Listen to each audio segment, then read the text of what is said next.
So, this is disgusting. But I think these are red, I don't know how to say it, columinous worms. I don't know what it is, okay? I'm going to explain to you what is going on. Oh god, sorry, it's just so disgusting. Will it focus on it?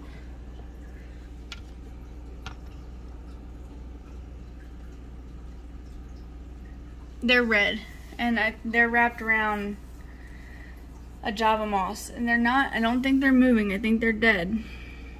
So, this is a temporary tank, okay? This is a 20 long I have here on the floor, right by my 75. When I set up the 150 gallon, I was stupid and started stocking it, and I didn't quarantine my fish. Well, a lot of fish started dying left and right from different things. So like, one fish would get like white and fuzzy and just die, and then another fish would get dropsy, like really bad dropsy, and die. I actually had 2 or 3 fish do the dropsy. I had 2 or 3 different species of fish do like the white fuzzy stuff where they looked like they had mold on them. I treated with everything in the book. Hold on. When I say I treated with everything in the book, I mean it. Everything that you could get at Petco for bacteria, fungus, parasite, we got it, okay? Oops, dropped one. My first move was the quarantine trio that Ikex is back there. The quarantine trio that Corey from Aquarium Co-op recommends. And the fish looked fine. I was like, okay, sweet. So I followed his instructions. And I was like, alright, sweet. And then, you know, a week or 2 goes by, fish are dying. I'm like, okay, this is weird. And I'm Googling, like, what are they dying from? Like, their symptoms and stuff. And it's like, oh, it's a fungus. Oh, it's columnaris bacteria or fungus or whatever. And none of that worked. I tried everything. So, what I finally came up with is I decided that, okay, so we must have something that is resistant to all of this stuff. By the way, cajeput is actually what the active ingredient is in Melifix and Betafix. So, contains melaleuca oil, cajeput oil 1%. A lot of people think that this is tea tree oil. This is not tea tree oil. This is not tea tree. It's a different species. This is melaleuca cajeputi. Okay? It's not the same as tea tree. Common misconception. And a lot of the bottles are actually mislabeled, and a lot of descriptions online are actually mislabeled. But this tree grows in Australia and in Asia, and it is natural. So the essential oils are natural, especially for betta fish and like fish from Australia and stuff. Anyway, moving on. So I tried everything, right? Melifix, methylene blue. I spent hundreds on medicines. I tried natural, we got Lifeguard, Paragard. So I ended up, I haven't used the Paragard or the Prasi Pro because I think I read on there that it hurts the shrimp and the snails, and that was going to be my next step. But I did a little bit of research and realized that we have something that is resistant to most things. So I started reading the forums and decided, okay, well, it must be this red worm that everyone's talking about, the columinarius, columinus, alright? Well, some people say fenbendazole, which this is dog dewormer. This is just the powder fenbendazole. You can look up online, like the recipe or the dosing instructions. Here's pyrantel Pamoate. Pyrantel is the same one that's in, Pyrantel is in one of these. I think it's Paragard, but no, aldehyde. Pro, maybe Pro. Contents, whoa. What's it say? Bispropionol, and praziquantel. You see praziquantel, less than 5% praziquantel. Okay, so, whoops, dropped one. And then, so you can get like cat and dog dewormer stuff. Like this is a cat dewormer. This is piperazine citrate. I don't even know if that's like a dewormer. It's just like some sort of salt or something. I don't know. But anyway, so online, people talk about this red worm, right? And they say, you know what? Just give up. You need to just nuke your tank, dude. You can't get rid of it. Yada yada. It's super toxic, super contagious. Like if you put your net in there, and then put it in another tank, like the other tank is infected. But I think I solved it. You guys. So everyone knows that this levamisole will treat it, right? So obviously I have a lot of gallons. I cannot afford to treat all of these gallons, even though I did end up buying like a bunch. Hold on, let me open it. I honestly cannot thank subquaria enough. If you need like the instructions or whatever, pause it here. Yeah, so just pause it right here if you need it, okay? So there's the instructions, the dosages or whatever. Everyone says put it in the tank. Okay, so we're gonna look at my 75 while I talk, because this is a fish channel and you guys shouldn't look at my face while we talk about fish. You should look at fish. But everyone says that, oops, what did I drop? Oh. Everyone says to treat the tank, right? So if you were to look at how that Molly's acting. He's got it. He's got gill flukes or something. I just saw him flicking his gills against the bottom, so I have to treat these fish again. But everyone says treat the tank and then gravel back, and then treat the tank again in a couple weeks and gravel back again. But like, I feel like I have a better method. So this is what I did, and on both of the tanks that I did this to, I ended up with a big ball of these red worms like this afterwards. Babe, do you want to come see these red worm parasites? Yeah, I think so, but this one's bigger. So, what I did was, I took these fish out of the tanks because, they're fighting. I gotta get them out of here. This is just a temporary thing. Yeah, I gotta get those bettas separated today. Sorry. I took the fish out of the tanks and put them in a 20-gallon. 1, so that I don't have to use as much medication, which is cheaper. 2, because there were some mixed reviews online saying that levamisole will hurt snails and or shrimps. So I didn't want to nuke my snails and shrimps, and since the red worm doesn't use the snails or shrimps as a primary host, it's just like a secondary, or like they go through snails and shrimps, but their main host is like the fish, right? Like their end host. What is this snail doing? Babe, I have a snail that's like moonwalking or something, or like levitating. Well, that's what they like. Yeah, they like it. He's like surfboarding on it. Oh, there he goes. He's like surfboarding on a leaf. Yep, rock on, dude. Or what do you say, babe? Cowabunga? Yeah. So, let me just get to the point.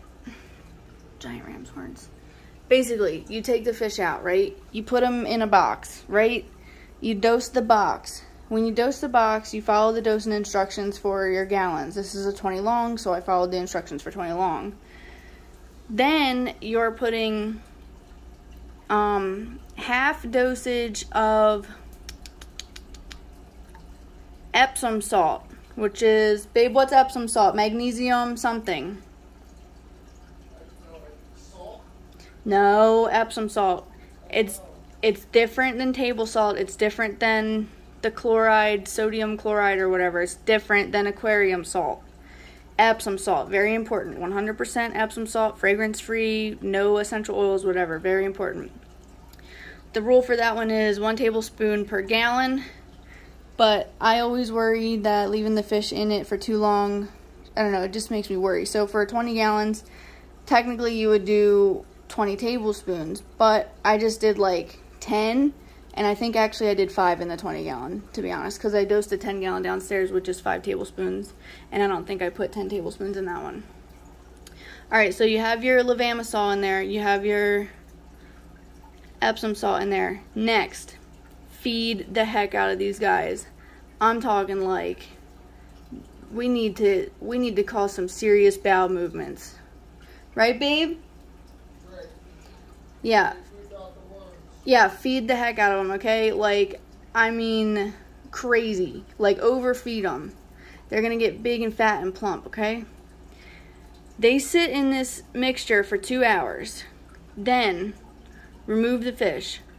What I did, you remove the fish and then you put them in a different tank, okay? So these fish here came from the 75 gallon here. The fish that are in the 75 gallon now came from the 150 gallon. But I have to treat them again. Look, my white clouds are turning black. I don't know if it's because they're like going sexual or stressed out or what. But I'm noticing a lot of pink gills here. So I'm thinking they definitely have the parasite again. So basically, you need these fish to poop out these red worms, okay? Don't put them back in the tank that they came with the red worms. If you have to keep doing water changes on their temporary tank, then do that. That's what I had to do. These guys have been in this 20 gallon for a while, and there's like a lot of fish in here. A lot of little ones.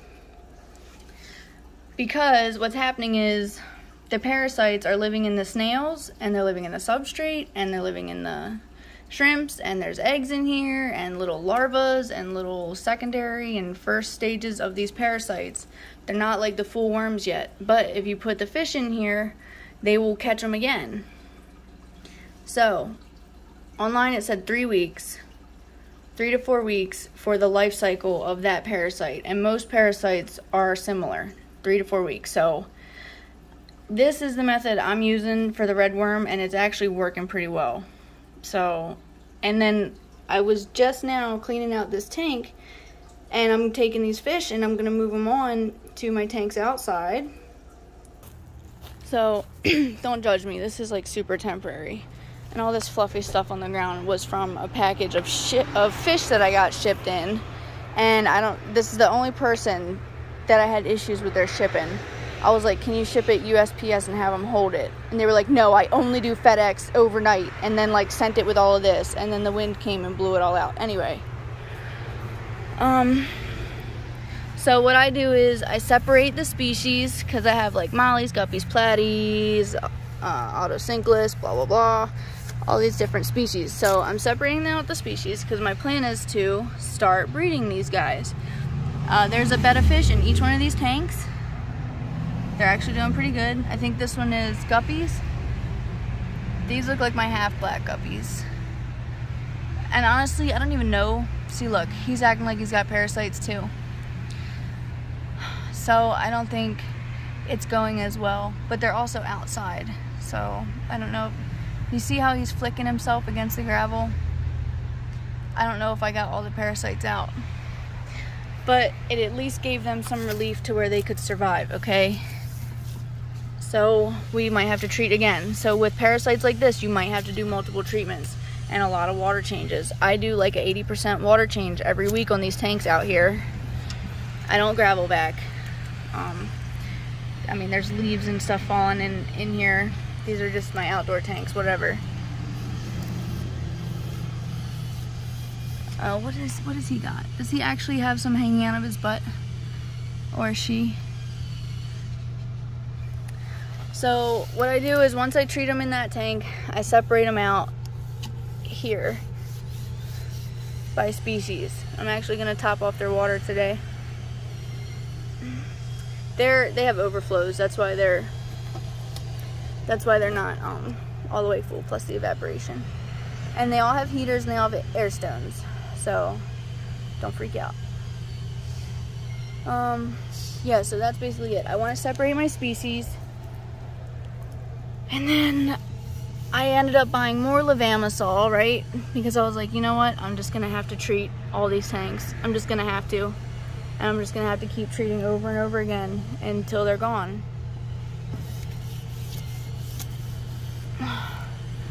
This is it's hard to see him. He's a black one. He's on black substrate.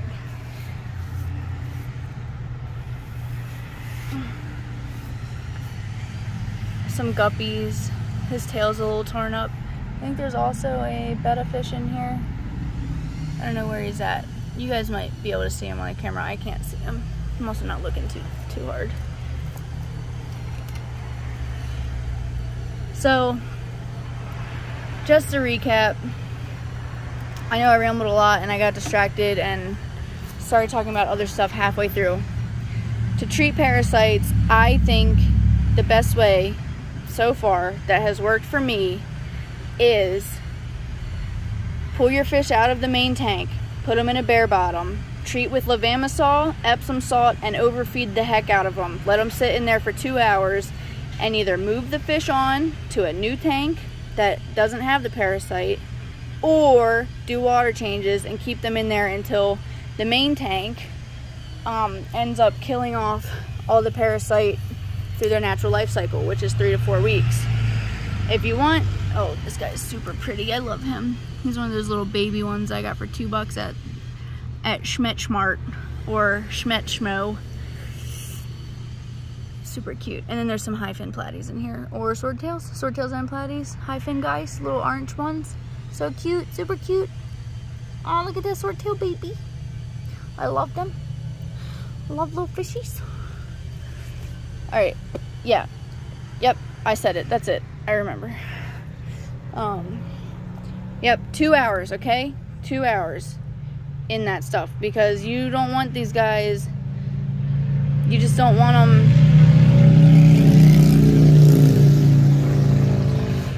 You just don't want them in there for too long with that medication. It's just too strong. Now this one, I can't tell if it's a platy or a molly. I'm thinking it's a molly. Some of these guys are not doing too good. Like, why is he sitting over there? I think this one's a molly. It's just like a balloon or a stunted one or something, or a baby. Yeah, so I think I'm gonna treat these guys. This is like a tank full of guppies that have they have like orange tails, and I don't know what they're called, sunset something, but they're really pretty. And I have a bunch of females of these, and I got them all from different places. I have a male in here. Like, here goes a male. I think the male matches them, but I also have an Tldr in here that's orange and red. I don't think anyone's dropped fry yet. These ones are still pretty young. This is one of my favorite tanks out here. Just, I don't know. Oh, I got a pepper corridor in here too. I gotta move the rest of the pepper corridors out here. So yeah, that's basically it. I think I figured it out, and it's working well. At least, see, look, he's acting weird. At least we're to a point where I think we solved what the problem is, and we're not having fish dying every single day because of it. I think we finally figured it out that it's a parasite. So, what is he doing? What are you doing? And a lot of these guys' tails, you might see some of them are like frayed and stuff. They've been like that for a couple weeks, and like I said, we've been fighting like a bad parasite for a couple weeks now. And this is also why quarantining is so important. Do not be like me. Like, I'm putting a lot of my mistakes on this channel, and that's fine if you guys want to judge me, but I'm learning and I'm figuring it out. A lot of my mistakes are basically I'm underestimating. I'm like, oh, it'll be fine. Like, I know the rules and I know how you should do things, and I'm like, oh, it'll be fine, because my 75 gallon that I've had for years has never had issues like this. So I just got overconfident in my skills as a fish keeper. Why are you flaring your gills at me, grumpy boy? Oh yeah? There's a fry back there. He's probably eating them. Oh, there's a molly back there too. Oh, there's one right here, coming out to see me. He must be attacking them. He must be like super aggressive. And that's a platy, turning black, stressed out. I just want to touch on this tank real quick. So, there's a very beautiful crown tail in this tank. You might have noticed the fish. Look how cute. These fish here are wild mollies. I don't know if they're the Yucatan mollies or just giant swordtail mollies, but they were bred from a wild caught molly that I got off Aquabid, and I'm not sure if the Yucatan or the giant sailfin are the same species. But what's really cool is they're actually silver. When I put them in this tank and the betta fish started chasing them around, they turned black. And I know that people say the mollies will turn black if they're stressed, water quality's poor. I think they're doing it as camouflage, which is a little bit of stress, but they were hanging out near the substrate, which is black, and they turned black, and I could hardly see them in here. And I think they've been doing good. They've been schooling around, keeping away from the betta. And this is one of my favorite tanks because of that, how cool that is. But I think I will eventually separate them out and put them in a species-only tank. I think the giant mollies are gonna have to live in the 150 gallon. But really beautiful fish. And then these guys are low on water. But this is like hell of female guppies. These are all the female guppies that I couldn't tell which species they were, and then I put one male in here that's like a blue Dumbo ear. He's actually kind of purple. He's like a Delta, I don't know what they're called, Moscow something. He's got a real big flappy tail and flappy pectoral fins, like Dumbo ears. But I don't have enough battery to go through the rest of the tanks, but yeah. And it's traffic right now, and all the cars freaking back up on my road because there's a red light up there.